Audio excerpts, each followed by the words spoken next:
सबको नमस्कार और आदाब। मेरा आज का वीडियो बहुत ही खास होने वाला है क्योंकि ये एक ऐसी जगह के बारे में है जहां जाने का सपना हर सनातनी भाई बहन के दिल में होता है, केदारनाथ। और केदारनाथ जाने के लिए दिवाली का टाइम एक गुड ऑप्शन है क्योंकि ज्यादा लोग दिवाली अपने घर में सेलिब्रेट करते हैं, तो इस टाइम केदारनाथ में क्राउड काफी कम होता है और दिवाली के 3 दिन बाद बाबा भोलेनाथ को स्थानांतरित किया जाता है। ये एक बहुत ही पवित्र और स्पेशल मोमेंट होता है।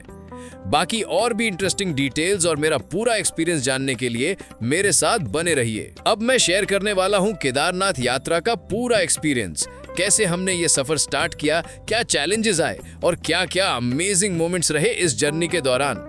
मैं जितना हो सके उतना डिटेल में सब बताने की कोशिश करूंगा ताकि जब आप यात्रा पर निकलो तो आपके लिए सब कुछ इजी और मेमोरेबल हो। तो चलिए बिना टाइम वेस्ट किए शुरू करते हैं मेरी केदारनाथ यात्रा का एक्सपीरियंस।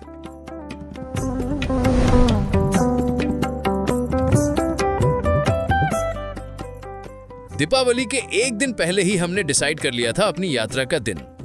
दिवाली के टाइम केदारनाथ विजिट करना एक्चुअली एक परफेक्ट आइडिया है क्योंकि उस समय यहाँ भीड़ बहुत कम होती है और टेंट्स और स्टे ऑप्शंस भी काफी सस्ते मिल जाते हैं। सो अगर आप भी केदारनाथ जाने का प्लान बना रहे हो तो दिवाली के टाइम जाना एक स्मार्ट और पीसफुल ऑप्शन हो सकता है। तो दिल्ली से हम 4 लोग निकले और पहले हम पहुंचे कश्मीरी गेट। वहां से लोकल बस ली और सीधा ऋषिकेश पहुंच गए।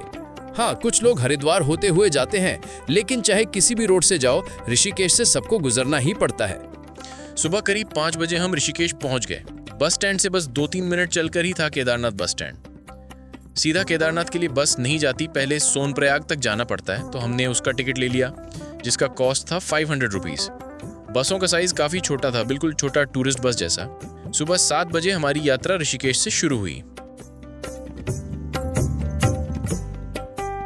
पहाड़ों और ऋषिकेश की खूबसूरती देखते हुए हम बढ़ते रहे। बीच में एक जगह ब्रेकफास्ट स्टॉप लिया और फिर निकल पड़े सोनप्रयाग के लिए।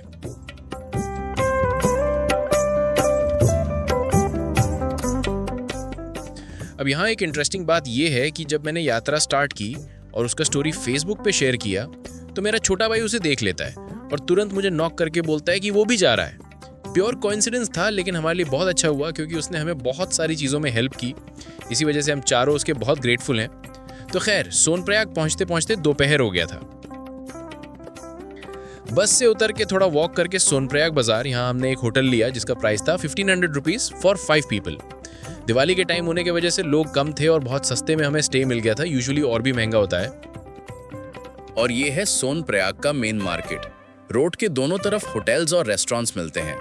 हमने एक होटल में चेकिंग किया, थोड़ा फ्रेश हुए और फिर एक नियर बाय होटल में लंच किया। लंच के बाद थोड़ा आसपास एक्सप्लोर किया।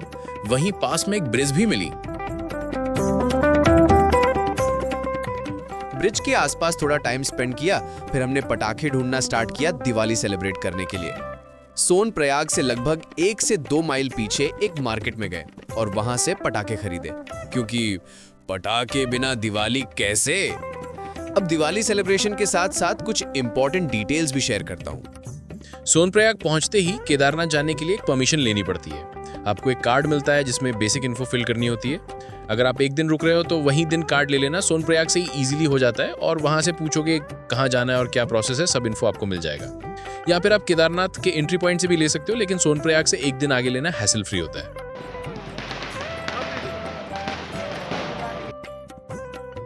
तो दूसरे दिन सुबह 6 बजे हमने यात्रा शुरू की।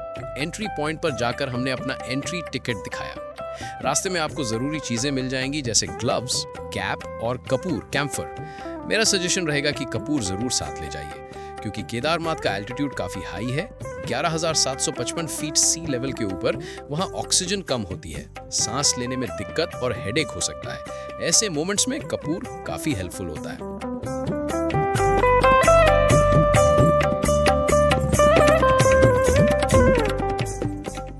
तो फिर हमने एक ब्रिज से गाड़ी ले ली गौरीकुंड तक जाने के लिए। फेयर था 50 रुपया पर पर्सन।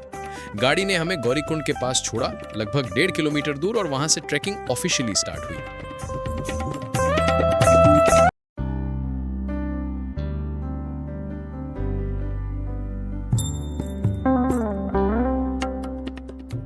रास्ते में एक छोटा सा बाजार भी था, वहीं से मेन ट्रैकिंग पॉइंट शुरू होता है। यहीं से शुरू होती है केदारनाथ की असली जर्नी और इधर से केदारनाथ तक डिस्टेंस है 16 किलोमीटर। जिन्हें घोड़ा चाहिए वो वहीं से रेंट ले सकते हैं, लेकिन रेंट ज़्यादा होता है। मैं सजेस्ट करूंगा कि अगर आप फिट नहीं है तो घोड़ा ले लो। इसके अलावा हेलीकॉप्टर भी एक ऑप्शन है, जिसमें जाने आने में 7 से 8 हज़ार रुपये लग जाते हैं, जितना मैंने लोगों से सुना। इसके लिए डॉक्यूमेंट्स आपको ऑनलाइन देखना पड़ेगा, क्योंकि मुझे इतना डिटेल्स इसके बारे में नहीं पता। तो हम 7:15 बजे गौरीकुंड से चले और धीरे धीरे चढ़ाई शुरू की। बीच में पहाड़, नदियां और वाटरफॉल्स देखे। सीन काफी ब्यूटीफुल था, बस घोड़ों की वजह से थोड़ा मुश्किल होता था और स्मेल भी होती थी। रास्ते में पानी के फिल्टर्स और रेस्ट पॉइंट्स मिल जाते हैं, इसलिए एक बोतल काफी है, आप जब चाहें रिफिल कर सकते हो।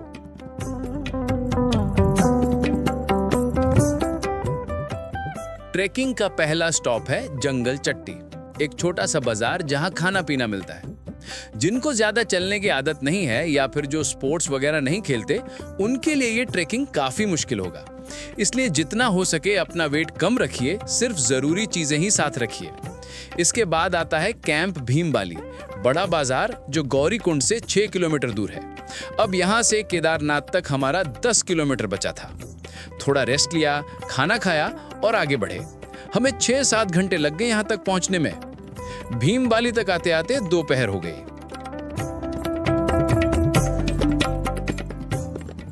एक भाई ने 1000 रुपए में घोड़ा ऑफर किया, जबकि गौरीकुंड में जब पूछा तो 3500 में बोल रहे थे। तो इफ नीडेड आप लोग यहाँ से सस्ते में भी हॉर्स राइड ले सकते हो, क्योंकि इसके बाद का जो 6 किलोमीटर की चढ़ाई है वो सबसे ज्यादा टफ होती है। वहां से एक सुंदर ब्रिज और वाटरफॉल दिखा, सीन बहुत ही अमेजिंग था। साथ ही आसपास की ब्यूटी, नदी की आवाज और भक्तों के जाप की धुन, सब कुछ एक अलग ही शांति का एहसास देता है। ये सब तभी आप पूरी तरह एंजॉय कर पाएंगे जब आप फिट होंगे, वरना चढ़ाई के दौरान सांस फूल सकती है, जो शरीर और मन दोनों पर प्रभाव डाल सकती है। और मेरे साथ भी कुछ ऐसा ही हुआ। भीमबाली क्रॉस करने के बाद ऑक्सीजन कम होने और खड़ी पहाड़ी चढ़ाई की वजह से काफी दिक्कत हुई।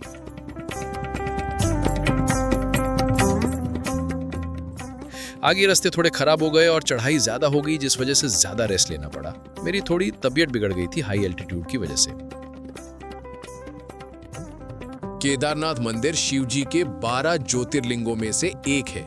कहा जाता है कि महाभारत के बाद पांडव अपने पापों का प्रायश्चित करने के लिए लॉर्ड शिवा से मिलना चाहते थे, पर शिवा उनसे मिलना नहीं चाहते थे। इसलिए वो भैंस यानी बुल का रूप लेकर यहाँ छुप गए। जब पांडव ने उन्हें पहचान लिया तो शिवाजी ने अपना शरीर अलग अलग जगह पर प्रकट किया। उनका पीठ केदारनाथ में दिखा, इसलिए इस जगह पर यह मंदिर बना। आज ये जगह सिर्फ एक मंदिर नहीं, बल्कि श्रद्धा और हिम्मत का प्रतीक है, जहां हर साल हजारों यात्री कठिन रास्तों से यहां पहुंचते हैं, भक्ति और विश्वास के साथ।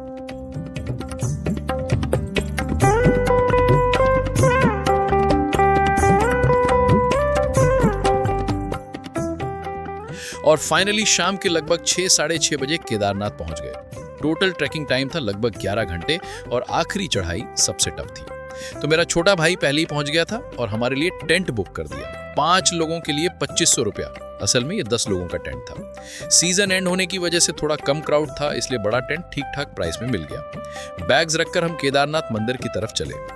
शाम का सूरज की रोशनी पहाड़ों पर पड़ रही थी। सीन इतना सुंदर था कि वीडियो बनाए बिना नहीं रह सका। थोड़ा और चलकर बाबा केदारनाथ के दर्शन के लिए मंदिर पहुंच गए। यहाँ आना बहुत लोगों का सपना होता है और मैं अपने आप को बहुत लकी फील कर रहा था। मेरी हेल्थ अच्छी नहीं थी, लेकिन मंदिर पहुंचकर थोड़ा बेहतर लगा।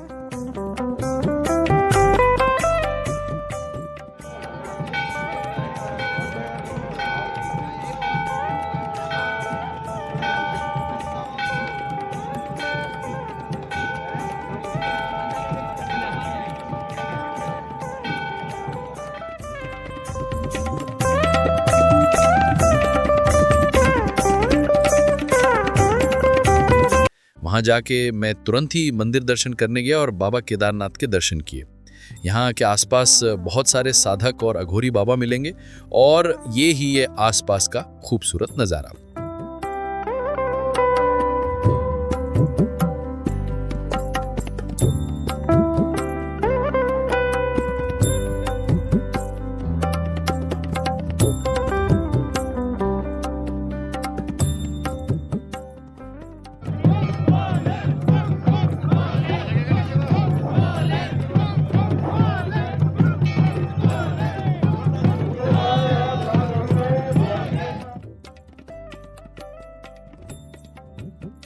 बाबा के दर्शन के बाद हम वापस कैंप चले गए। यहाँ रात के टाइम बहुत ठंड पड़ती है, तो इसलिए गर्म कपड़े साथ में रखना बहुत ज़रूरी है। और यही है एक दिन के लिए हमारा टेंट, और ये है टेंट से सुबह का नज़ारा। हमको टेंट काफ़ी सस्ते में मिल गया, लेकिन असल में दूसरे समय इतने सस्ते में मिलना मुश्किल है। दूसरे समय शायद हमें कोई और रूम या टेंट लेना पड़ता जो उत्तराखंड गवर्नमेंट के कंट्रोल में होता। बात करके पता चला कि वहाँ एक रात का किराया लगभग 8,000 रुपये था, जो काफ़ी एक्सपेंसिव है।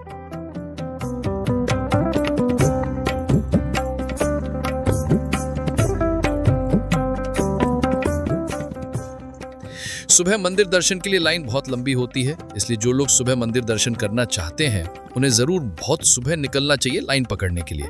अगर आप देर करेंगे तो लगभग 2 से 3 घंटे, कभी कभी 4 घंटे भी लग सकते हैं बाबा के दर्शन के लिए। मैं सुबह मंदिर दर्शन की सिचुएशन में नहीं था, इसलिए आसपास एक्सप्लोर करना शुरू किया।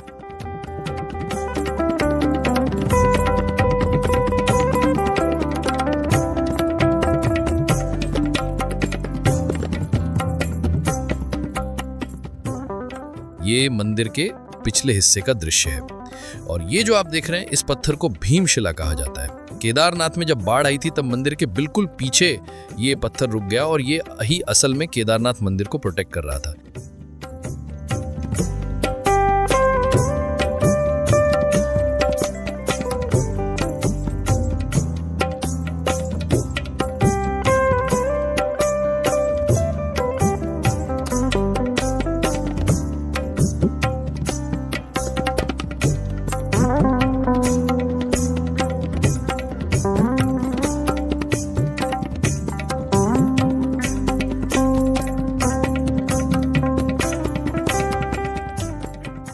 और ये जो ऊपर एक और मंदिर दिख रहा है, जब हम गए तो वो बंद था। सिर्फ इस दर्शन के लिए भी बहुत लोग केदारनाथ यात्रा करते हैं। इसके लिए लगभग 1 किलोमीटर और ट्रैक करना पड़ता है ऊपर जाने के लिए। ये दिवाली के एक दिन पहले बंद कर दिया जाता है, और इस वजह से हम वहाँ नहीं गए। फिर आसपास घूमकर और मंदिर देखकर हम कैंप में वापस आ गए। वापस कैंप पहुंचकर खाना खाया और फिर वापस आने के लिए प्रिपरेशंस की।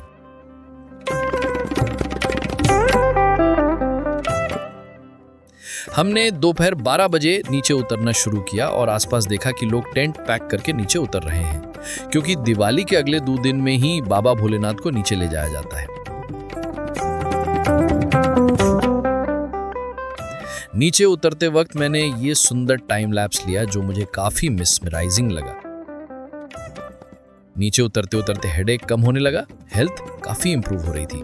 ये ट्रिप असल में हमारे लिए एक चैलेंजिंग और यादगार अनुभव था। नीचे उतरते उतरते मैं सोचा कि अपना पूरा प्लान आपको एक बार समराइज कर दूं। सबसे पहले आपको ऋषिकेश पहुंचना है, वहां से एक बस पकड़कर सोनप्रयाग जाना है। कोशिश करें कि सुबह सुबह ऋषिकेश पहुंच जाए, क्योंकि ये बसेस मोस्टली सुबह ही छोड़ती हैं। अगर चाहें तो सोनप्रयाग में एक दिन रुक भी सकते हैं, ये डिपेंड करता है कि आप दिन में ट्रैकिंग कंप्लीट कर पाएंगे या नहीं। एक दिन रुककर फिर अगले दिन सुबह से यात्रा शुरू करना मेरे केस में सेफेस्ट लगा। फिर सोनप्रयाग से गाड़ी के पास जाएं और एक गाड़ी लेकर गौरीकुंड, और वहां से आप चाहें तो घोड़ा भी ले सकते हैं या पैदल ट्रैकिंग शुरू कर सकते हैं, या फिर हेलीकॉप्टर का भी इंफॉर्मेशन ले सकते हैं। रास्ते में खाने और बैठने के लिए सफिशिएंट जगह मिल जाएगी। लगभग 1.5-2 घंटे ट्रैकिंग के बाद पहला स्टॉप आता है जंगल चट्टी, फिर भीम वैली और फाइनली केदारनाथ।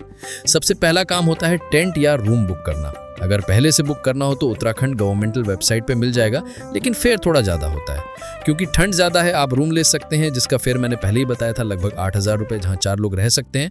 दूसरा ऑप्शन है टेंट लेना, जो थोड़ा अफोर्डेबल है। रात में एक बार मंदिर दर्शन और सुबह सुबह नहा के बाबा के दर्शन के लिए जाना बेस्ट है। जितनी जल्दी लाइन में खड़े होंगे उतनी जल्दी दर्शन होगा, नहीं तो घंटों वेट करना पड़ सकता है। दर्शन के बाद नीचे आएंगे और नीचे उतरते वक्त मैं आपको दिखाता हूँ कि हम कितना ऊपर थे। ये वीडियो देखकर शायद आप समझ जाएंगे कि हम कितना ऊपर गए। मैं पहले भी ट्रैकिंग कर चुका हूँ, लेकिन ये मेरी लाइफ का सबसे टेरिफाइंग ट्रैकिंग था। ऑनेस्टली भूलना मुश्किल है। नीचे उतरते उतरते लगभग 5:30 बजे गौरीकुंड पहुंचते हैं। वहां से फिर गाड़ी लेकर सोनप्रयाग जाते हैं और एक कार रिजर्व करते हैं ऋषिकेश के लिए। कार में 8 लोग बैठ पाते हैं और फेयर 1100 रुपया पर सीट था। ऋषिकेश पहुंचकर वहां से लोकल बस पकड़कर दिल्ली आ गए। हमने कुछ स्पेसिफिक एक्टिविटीज भी देखी जो काफी इंटरेस्टिंग थी। कैसे एक्सप्लेन करूं, बस एक्सपीरियंस ही अलग था।